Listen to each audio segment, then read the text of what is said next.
नीतीश के गढ़ में कुशवाहा मारेंगे एंट्री। जदयू में हुई भारी टूट। कई जदयू के नेताओं ने इस्तीफा देकर उपेंद्र कुशवाहा का दामन थामा। उपेंद्र कुशवाहा ने सदस्यता ग्रहण करवाई। लगभग 18 लोगों ने सदस्यता ली। वहीं दूसरी ओर उपेंद्र कुशवाहा ने कहा कि विरासत बचाओ नमन यात्रा के दूसरे चरण की शुरुआत 15 मार्च को नीतीश के गृह जिले नालंदा से शुरू हो रहा है, जो 20 मार्च को अरवल के कोरथा में जाकर समाप्त होगा। इस दौरान बिहार के तमाम महापुरुषों को नमन करेंगे। उपेंद्र कुशवाहा ने कहा, यात्रा शुरू करने से पहले मन में शंका थी कि नई पार्टी है, लोग आएंगे या नहीं, लेकिन यात्रा पर जाने के बाद यह समझ आ गया कि हमारे निर्णय पर जनता की भी मोहर है। वहीं बिहार में महागठबंधन की स्थिति पर बोलते हुए कहा कि बिहार में महागठबंधन की स्थिति ठीक नहीं है। उन्होंने कहा कि पूर्व सांसद मीना सिंह ने भी इस्तीफे के कारण वही बताया जो मैंने दिया था। उन्होंने कहा कि पटना में भी कई नेताओं का जदयू की स्थिति को लेकर बयान आ रहा है। अब जनता दल यूनाइटेड मरणासन्न स्थिति में पहुंच गई है। 2-4 लोगों की वजह से पार्टी का ये हाल हुआ है। नीतीश कुमार की छवि जो पहले थी वो अब नहीं है। उपेंद्र कुशवाहा ने कहा कि नीतीश कुमार जीरो टॉलरेंस की बात करते थे।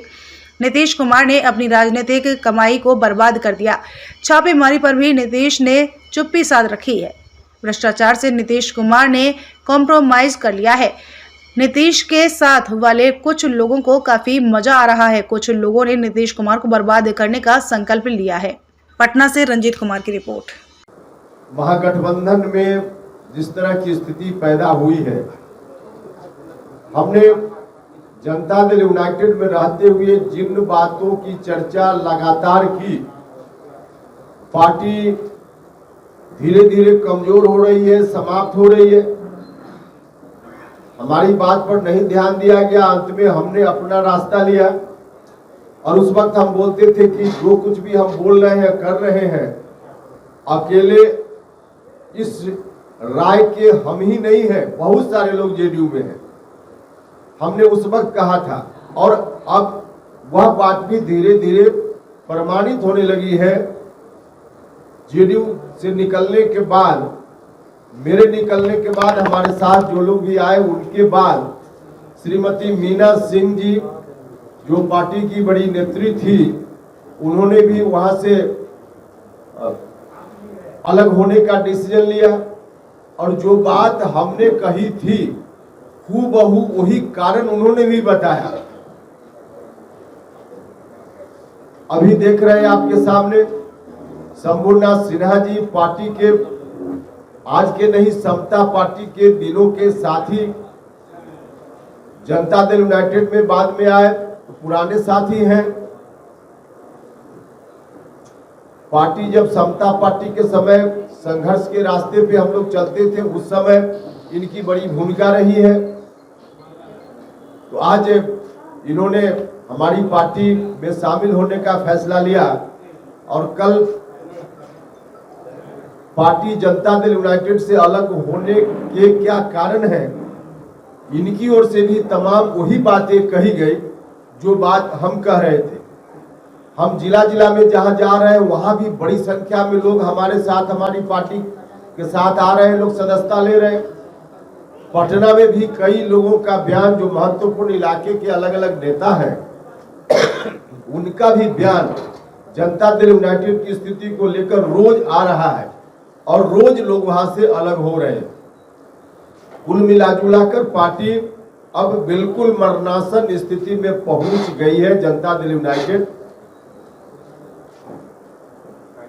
जनता दल यूनाइटेड को इस स्थिति में पहुंचाने के लिए जिम्मेवार, हम बार बार कहते रहे कि 2-4 लोग हैं, जिन 2-4 लोगों के कारण पार्टी जनता दल यूनाइटेड आज इस स्थिति में पहुंच गई। और पार्टी से ज्यादा मेरे लिए तो चिंता का विषय है, पार्टी तो मैंने छोड़ दी और पार्टी का जो भी हो उससे मुझको कोई लेना देना नहीं है, लेकिन नीतीश कुमार जी का, उनका चेहरा, उनकी छवि जिस रूप में कभी हुआ करती थी, आज कहां पहुंच गए नीतीश जी। उनके चेहरा को देखकर अंदर से दया का भाव आता है। नीतीश जी लगातार बोलते थे कि हम कुछ भी कहीं कंप्रोमाइज कर सकते हैं, लेकिन करप्शन से, भ्रष्टाचार से कभी कंप्रोमाइज नहीं करेंगे। जीरो टॉलरेंस की नीति पर चलते हैं। भ्रष्टाचार के मामला में बार बार नीतीश जी बोलते थे। बीच में एक गठबंधन जिसके साथ सरकार चला रहे थे 2015 के बाद, उस वक्त भ्रष्टाचार के इशू को लेकर ही उन्होंने गठबंधन छोड़ा।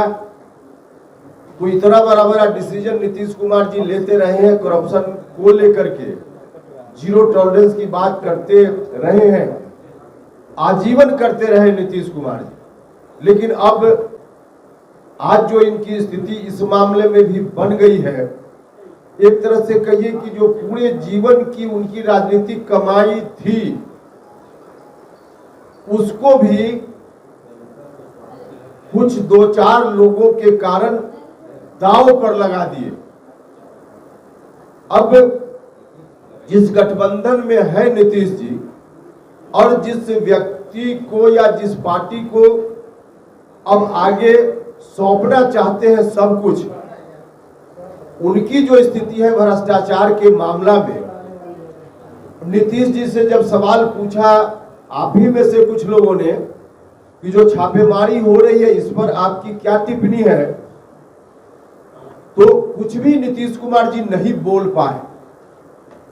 अब नीतीश कुमार जी का ऐसे विषय पर भी चुप रहना, नहीं बोलना, या कुछ ऐसी बात कहकर निकल जाना जिसका अर्थ न तो हाँ होता है न होता है, ऐसी स्थिति, ऐसी दयनीय स्थिति नीतीश कुमार जी की कल्पना में भी नहीं सोचा जा सकता था कि ऐसी दयनीय स्थिति होगी। लेकिन अब एक तरह से कहिए कि भ्रष्टाचार से पूरे के पूरे तौर पे कंप्रोमाइज की स्थिति है। साथ वाला आदमी जिसके लिए कभी उन्होंने गठबंधन तोड़ लिया था, उस समय और आज में कोई फर्क नहीं है, बल्कि उस समय से ज्यादा आज भ्रष्टाचार